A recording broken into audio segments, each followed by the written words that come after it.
인플레 파이터로 돌아온 한은 힘든 싸움 예상. 중장기적 금융 안정도모와 안정적 경제성장 기반 조성은 중앙은행의 주요 책무이며 지금과 같은 금융 불균형의 지속적 누적에 대해 주의를 기울이지 않을 수 없다. 무엇보다 선제적인 기준금리 인상을 통해 인플레이션 기대 심리를 안정시켜 나가는 것이 중요한 시점이라고 생각한다.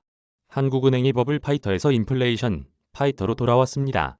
한은금통위는 지난해 기준금리를 사상 최저인 0.50%에서 0.75%로 올릴 때만 해도 코로나19 이후 초저금리로 인한 자산 가격 상승과 부채 증가 등 금융 불균형을 우려했습니다. 그러던 것이 올해 1월 금리 인상 때는 물가 상승이 가장 큰 화두가 됐습니다.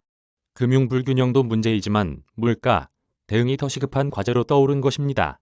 이번 2월 금통위에서 한은이 올해 소비자 물가 상승률을 3.1%로 전망한 것은 앞으로 인플레이션 파이터로서 역할에 중점을 두겠다고 공식 선언한 셈입니다.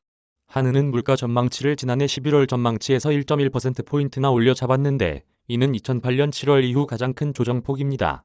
한은이 3%대 물가를 전망한 것도 지난 2012년 4월 이후 10년 만에 처음입니다. 한은이 물가 전망치를 대폭 끌어올린 것은 지난해 10월부터 3%대 물가 상승률이 4개월째 계속되고 있기 때문입니다.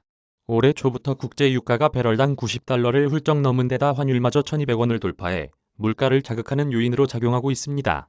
전 세계 공급망 차질도 여전한 상태입니다. 이후 방역 단계가 완화될 경우 수요 회복 요인까지 더해지면 물가가 걷잡을 수 없이 오를 가능성도 남아 있습니다.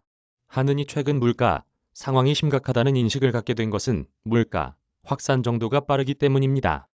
최근 조사 대상인 외식 품목 39개가 모두 상승세를 보이는데 이 가운데 34개 품목이 3% 이상 올랐습니다. 앞으로도 승용차, 가구 등 내구재 가격 상승도 예상됩니다.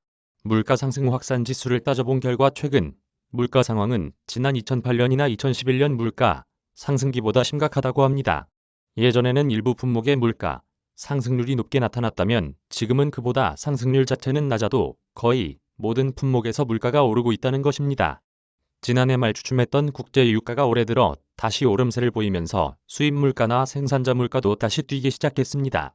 올해 1월 생산자 물가는 전월 대비 0.9% 오르면서 한 달 만에 보합에서 상승으로 전환했습니다.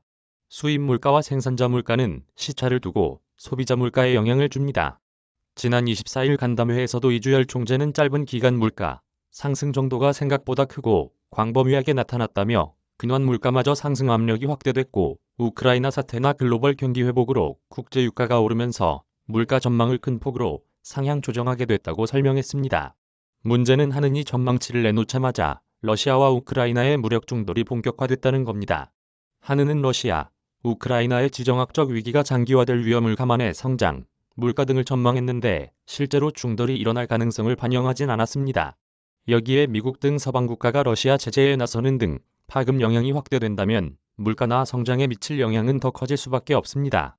향후 러시아, 우크라이나 사태 추이에 따라 물가 상승폭은 더 커지고 경제 성장률이 하락할 수 있다는 우려가 나옵니다. 이미 글로벌 에너지 공급 불안으로 국제 유가는 배럴당 100달러를 돌파했습니다. 골드만삭스는 이번 사태로 원유를 비롯한 에너지 가격에 슈퍼 스파이크가 올 수 있다고 경고하고 있습니다. 우리나라는 원유 의존도가 큰 산업 구조인 만큼 유가 폭등 직격탄을 피하기 어렵습니다. 이 총재는 간담회에서도 양국 전면전에 따른 영향을 묻자 러시아, 우크라이나 양국이 글로벌 원자재 시장에서 차지하는 비중이 상당히 높은 점을 감안하면 곧바로 원자재 수급 불균형이 나타날 것이라며 이는 국내 물가 상승 압력으로 이어질 가능성이 있고 서방이 경제 제재 수위를 높이면 글로벌 교역 위축이나 국내 생산 수출 영향으로 이어질 수밖에 없다고 말했습니다. 이완석 한은 부총재보도 우크라이나 사태가 전면전으로 치닫거나 제재가 강하게 나타난다면 원자재 수급 불균형 심화하고 교역을 위축시키는 요인인 만큼 전망보다 성장은 낮추고 물가를 올리는 쪽으로 작용할 것이라고 우려했습니다. 이렇듯 물가가 지정학적 위험이나 글로벌 공급망 충격 등 대외적 요인 영향을 크게 받고 있는 만큼 중앙은행 차원에서 대응하긴 쉽지 않습니다. 기준금리 인상 등 통화정책은 총수요를 조절하는 방식이기 때문입니다. 다만 한은은 기대 인플레이션이 제품 가격이나 임금 인상으로 이어지는 임금, 물가의 악순환을 막기 위해서라도 금리 인상이 필요한 것으로 보고 있습니다. 인플레이션 파이터로 본격적으로 나선 한은은 물가를 잡기 위해서라면 경기 위축도 감소하고 금리를 올릴 것으로 보입니다. 한은법상 한은의 최우선 목표는 물가 안정이지 경제 발전은 정책 목표가 아니기 때문입니다. 이미 이 총재는 올해 연말 기준금리 1.75에서 2.0%를 간접적으로 시사한 상태입니다. 다만 오는 5월 차기 정권이 출범하면 경제 성장이나 각종 공약 실현을 위해 확장 재정에 나설 것으로 보이고 한은의 국고채 매입을 요구할 가능성도 큽니다. 한은이 이러한 요구에 맞서면서 물가 상승을 억제하기 위해 계획대로 금리 인상에 나설 수 있을지 지켜볼 필요가 있어 보입니다. 조지원 기자 이메일 주소